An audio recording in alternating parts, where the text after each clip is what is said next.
it's the story that just keeps on giving. It's great. So I've done videos talking about CM Punk, and I've been vocal on how I felt when the brawl out happened, where he got into a fight in the locker room with the Elite after his little press conference. I've been vocal about my opinion on that changing and him leaving AEW. But he's back in WWE.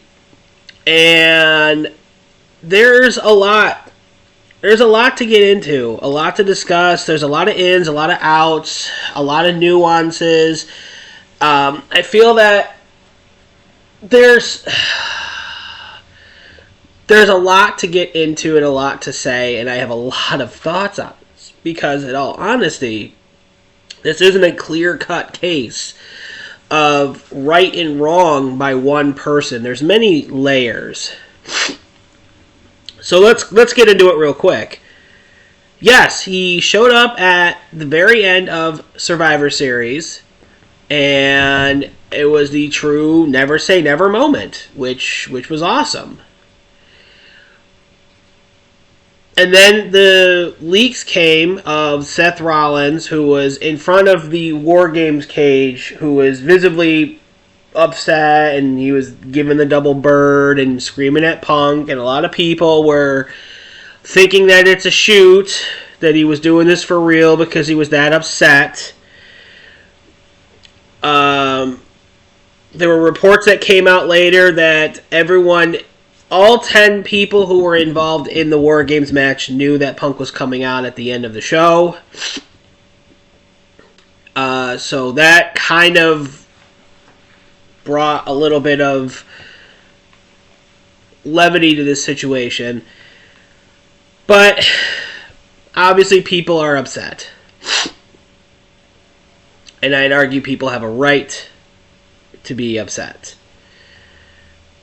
The saga of CM Punk is a very difficult one to really go over because there's just so much has happened in 10 years. Well, if I were to do a full rundown of this whole thing, this would take me at least an hour.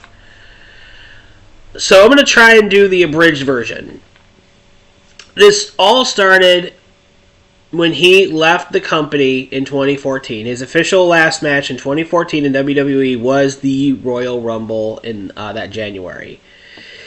And we did not find out until months and months later through the Art of Wrestling podcast with his friend at the time, Colt Cabana, that Punk was dealing with a lot of things, and he was not in a good headspace. He was hurt. He was not okay mentally as well as physically.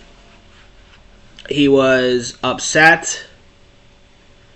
And I encourage people to go and watch that podcast. It really is a good A, B to C, and all the way down to Z as to like where Punk's head was at that time. And after hearing it, I do understand and sympathize with him. And I've been there. I've worked jobs where I've felt like I was being taken advantage of and manipulated. And I'm working hurt because I'm trying to, set a good example and do the right thing, but I'm constantly being overlooked and asked to do favors with no payoff. I'm being manipulated. So, yes, in that regard, I do sympathize with him. Where I don't sympathize with him was the lack of personal responsibility I feel like he was doing with himself, because I don't know if he was trying to make a point or a statement on those kind of things. Like, during the podcast, he made a comment about, him having to have personal health insurance because the WWE does not, they don't insure you. And I looked into it a little bit, and it's very expensive for wrestlers to get health insurance because of the fact that, what they're doing is dangerous, and a lot of providers are basically going to put high premiums on people like that because they're worried that they're going to have to pay out so much to get these guys covered. That is true, and it also is true that, CM Punk also said in that exact same interview, like, he's the most popular, like, at the time he really was, like, the most popular wrestler on the card. He was selling out merchandise better than people like John Cena. So I'm like, this is also a guy we've come to find out who basically saves everything he gets. So I was like, why didn't you go and see a doctor when you had downtime? Why didn't you put your foot down and tell Vince, no, I'm not working hurt? Which, that was another part of his little interview I had an issue with. It's like, you're like the most popular guy on the show. You're making them so much money. You're in top feuds. But he gets dinged up, goes into surgery, and they're like, well, we need you to come in and work this guy or shoot this promo. And I'm like, there are people who've been underneath him all the time who are able to get that time. Now I understand, they're not needed nearly as much, but I'm like, I don't know, me personally, I would have been like, I'm sure Vince may not have liked it, but I'm sure if Punk had put his foot down and said, I need to get healthy, I am not okay first, and then we found out that the MRSA infection that nearly could have killed him basically went completely untreated, and he was just given a very broad antibiotic that wasn't going to touch it, and later went to a doctor and had it taken care of. So, go watch the podcast. It has all the ins and outs. So let's fast forward. Over the next 8-ish years, 8+ years, he was on talk show, or I should say other, like, interview, like, he was doing a little bit of everything, articles and interviews, and he was, being asked about WWE. It went gradually from, no, it'll not happen, it'll never happen, to, well, never say never, it'd have to be a good payday. This is also the same guy who, like, publicly called out The Miz for no reason on social media because he was trying to promote their Saudi Arabia tour, and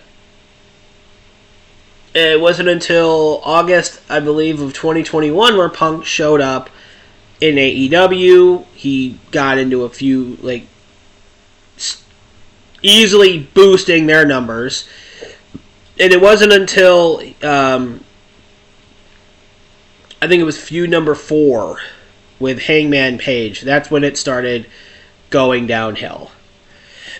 And, again, I can't speak in definitives because this has all been alleged and speculative, and no one's really come out to set, like, the record straight. This has all been reported as is, but this is the current held belief, which I do believe to be true, based on, and that's just my personal opinion, is that when that Punk and Page promo, Page went off script talking about workers' rights, and it was basically a nod to Colt Cabana being removed from the AEW roster over to Ring of Honor, and it's been believed, and this is the part where I can't say for certain if it's true or not. This is the part where it's to make a comment like that, which is completely off script, and Punk looked like just visibly like, I don't know what you're getting at here kind of face. A lot of people are believing that this was an opinion that was held by his friends, the Elite, the Young Bucks, and Kenny Omega, and basically since Hangman Page is their friend, he decided that he was just going to echo some of those opinions, and those were also opinions that the Bucks themselves were also not afraid of sharing online at times in their cheeky little way. And I'm not going to sit here and hate on the Bucks or shoot on the Bucks, but that's funny. I'm just kind of going through all these. That right there was the red flag to which Tony should have pulled his EVPs aside and told them, no, you you need to act better in my company. My company, not your company. But he never did. First of many times, Tony would not do anything. So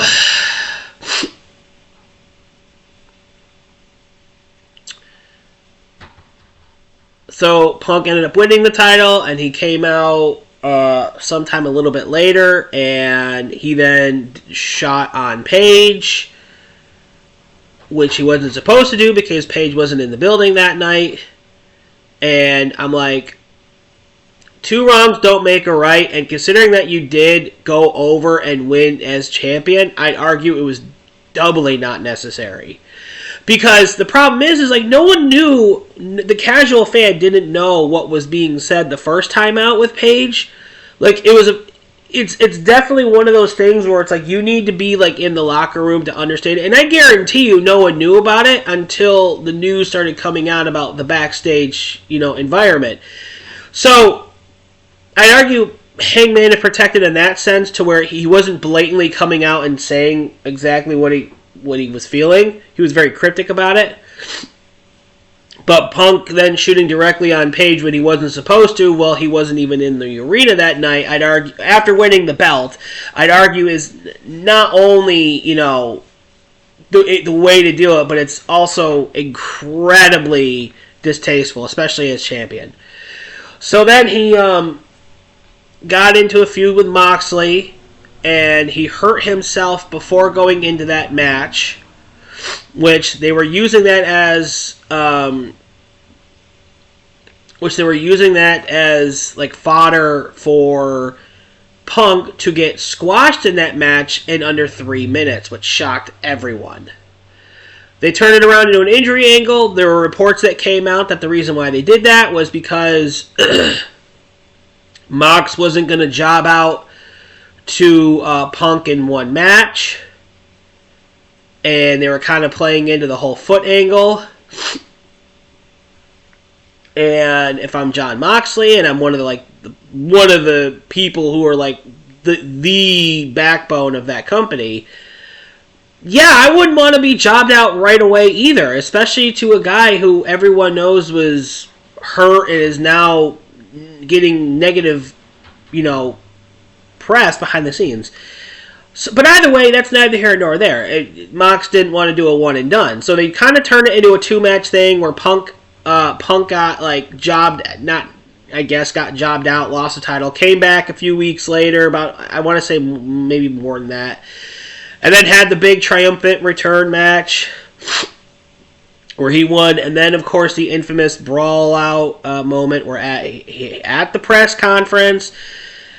He started it, no one asked. He started talking about his situation with his former friend Colt Cabana, and there's a lot of animosity there, and I encourage people to go and look into that. Long story short, they were suing WWE, and then those two had a falling out because of how money was being handled as far as legal fees, and then that got both of them bitter.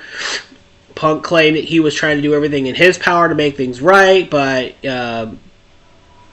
Cabana was not making it easy.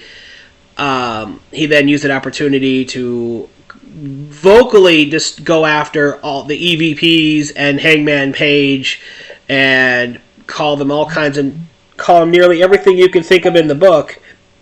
And honestly, it was completely unnecessary, and all it was just further putting a giant black cloud over AEW.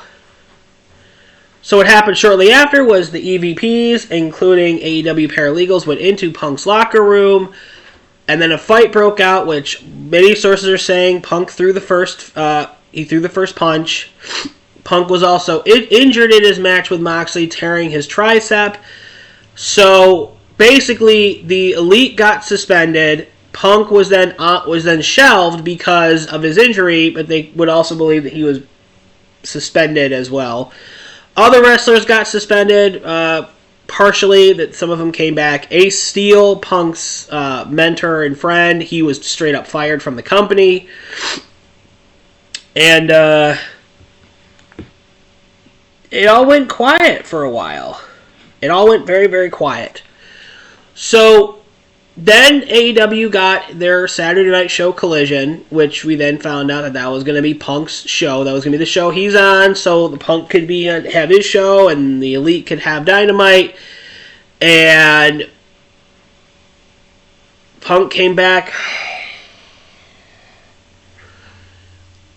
I want to say he came back was it 10 months later? It was a beefy little length of time. And, yeah. There's a lot I could talk about that as well. Again, another instance where Tony Khan, much like at Brawl Out, where he's just kind of sitting there right next to Punk and not saying anything and not stopping him. He also didn't do anything either when it came to all of them not wanting to work with each other. And this is where I'm getting upset. This is about the time I was getting upset with everyone involved. I was mad at Punk because he should have known better. He should have known better. He should have known better than to put his hands on another person, despite the fact that if he felt that these guys were going behind the scenes and spreading all these lies about him and acting like children, there's a better way to handle your business in a wrestling business, especially when you made it very clear that you came back because you love pro wrestling and you want to work with a new generation.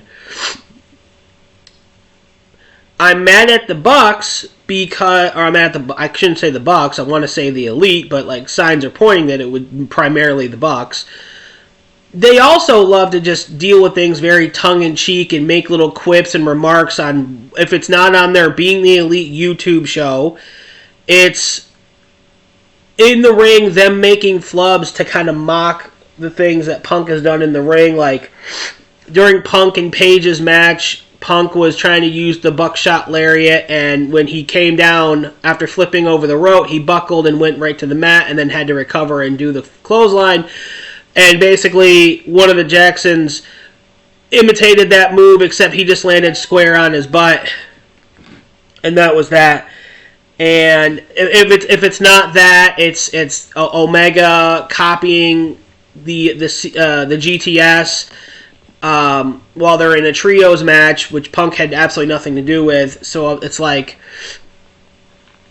the childish antics from everyone involved are ridiculous. And while on one hand I can sympathize with Punk because he's clearly frustrated with the people who are supposed to be in positions of power who are not acting like people in positions of power. They're treating it like it's a fan club or a popularity club in high school. I also am not supporting Punk in the fact that he is taking matters into his own hands and he's acting like a pissed off boomer with zero repercussions. And again, Tony Khan, where is he on this? Nothing. Reports then were coming out that Punk was willing to bury the hatchet to a degree and work a program with the Bucks going into that year's All In, because we'd be going into 2023 All In. And all signs were thinking it would be the Elite versus CMFTR, which would have torn the house down. The Bucks said no. The Elite said no. They said no because he needs to have like a 6-month good behavioral period before we do this and that with him. And I'm like, oh, so now you're going to put, stipends and requirements on this because I don't know, which is the weirdest thing I'd ever seen. And again, Tony Khan, nothing. So the Elite said no, they don't want to work with Punk. They did not want to meet with Punk and Khan. And any and all idea of them doing the feud, which would have been a massive draw, was completely squashed because the Elite did not want to work with Punk. I said in a video that should they have to? No, because they're upset, they're running the company, and Punk, in my opinion, was taking too many liberties. From a business point of it, I would say, you've got to be out of your mind. You've got to be so stupid you're in a company where you're trying to promote yourself as the real wrestling product. Like, this is real. Punk is literally walking around Collision with his former AEW title with a spray-painted black X across it, calling it the Real World Championship. And the fans are not idiots. They understand that there's real-life heat and animosity between all of these, between the people here combined. And again, Tony Khan not putting his foot down and saying, the fans know that there's heat. I think we can use this and we can make money. Because where there's CM Punk, there's money. Where there's good heat, there's money. The Elite didn't want to play ball with him because they were not happy with him. And Punk is not innocent either of having his fair share of quips and comments on Collision where he's poking fun at the Young Bucks. And I'm like, they're doing it to each other. And it was completely unprovoked because no one was saying anything to him again. And Punk was also making further comments about, like, Paige or something else. And at that point, no one knew why he was doing it. So it's like Punk at this point, I feel like, was probably in one of the worst headspaces he could possibly be in. Just based on the comments he was making, the tone in which he was making them, his social media posts, I feel like mentally he was just checked out and he was done. He is just done. Working in a company where you got a very lax owner who is basically letting you do nearly what you want. EVPs running the company who are treating it the way they want to treat the company and not wanting to work with one of your most, like the guy who's single-handedly giving you some of your best ratings. And now going into All In at Wembley where he's now working a program with Samoa Joe. And then there was the report Punk got into a backstage fight with Jungle Boy, a.k.a. Jack Perry, right after Jack Perry's match because it was discovered a week or two prior to the show that Jack wanted to... The angle in which he would be getting slammed onto the windshield of a car with his match with Hook. Jack wanted to use real glass. Punk was one of the people who said he shouldn't use real glass. And then it was approved, I think, like that day that Jack would get put through a real glass, or he would go into a real glass windshield, and right before he did, right into the hard camera, Jack Perry said, "It's real glass, cry me a river." And then after the match, Punk confronted him, he hit him, they got into like a scuffle where it said that Punk choked him or put him in like a front choke or something, or I don't know. Tony Khan was right there and witnessed the whole thing. Punk allegedly leaped after Khan, and then shortly after it was announced that CM Punk had been officially released from AEW, and this again the fans were very divided. And I'm like, listen, another situation where Punk said in his Brawl Out interview, if you have a problem, take it up with me. This is the same guy who also said in the ring that, what was it? That your apology should echo your actions or something like that. And it's like, okay. So this is the guy about personal accountability and being a man about it. I wasn't aware being a man about it meant going and confronting the guy after his match and immediately punching him in the face because you were pissed off that he made a comment into a hard cam during a pay-per-view show of which nobody knew what he was referring to because nobody would have known. Everyone was like, okay, real glass. Maybe he was just talking to the Karens of the wrestling world, and no one would have been any the wiser, but Punk took matters into his own hands. So, and at that point, he's gone from the company. Some people thought it might have been a work. I did not. No, he was definitely gone. So,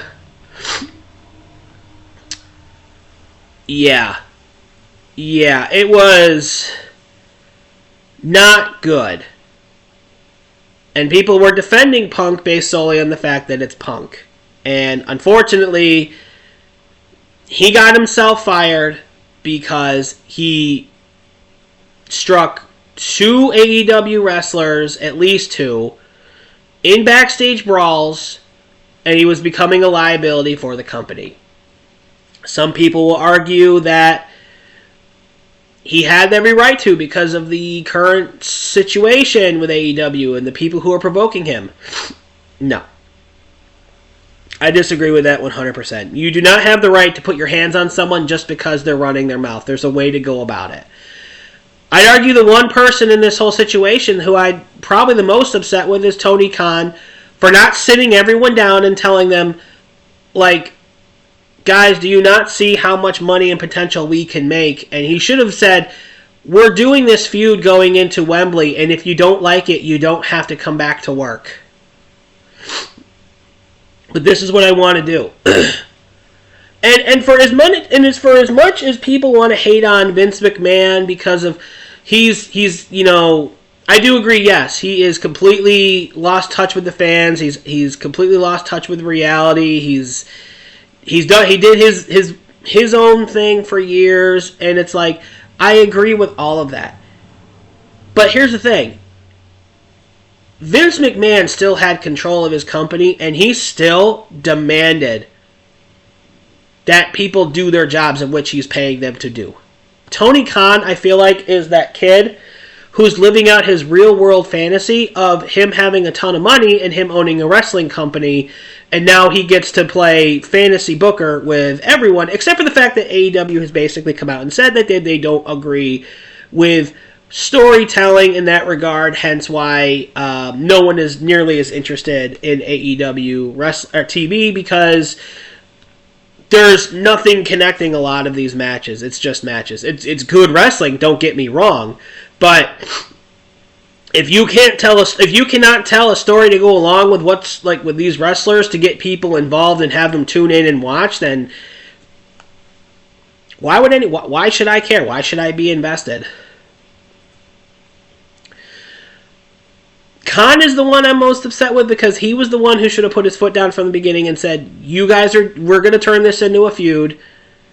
And at this point, he should have just told Punk, he's like, you're on a short leash. You put your hands on another wrestler in this company, I will fire you. You're not exempt from the law.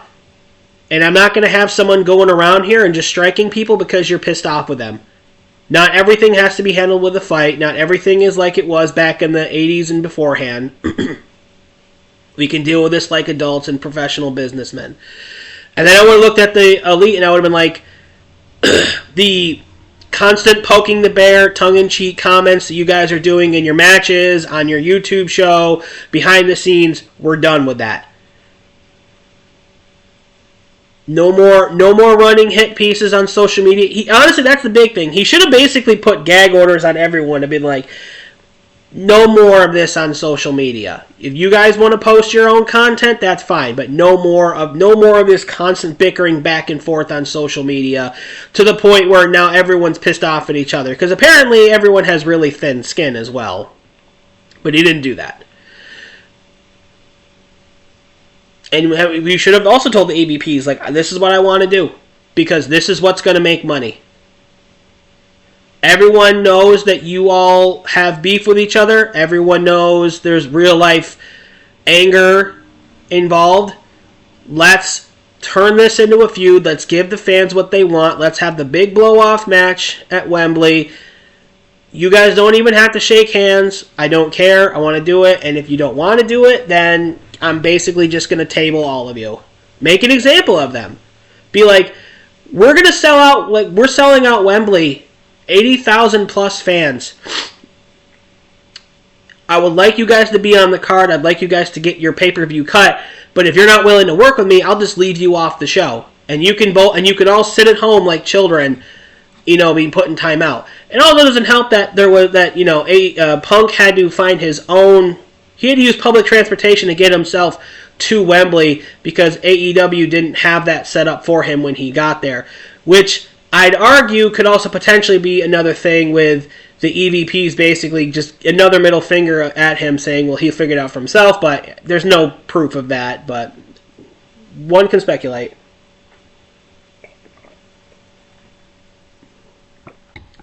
So, Where does that leave right now? November 2023, Punk returns back to WWE. The Never Say Never moment happened. Nearly 10 years. Nearly 10 years. The following night, he comes out on Raw at the end of the show. He cuts a promo. A very safe promo.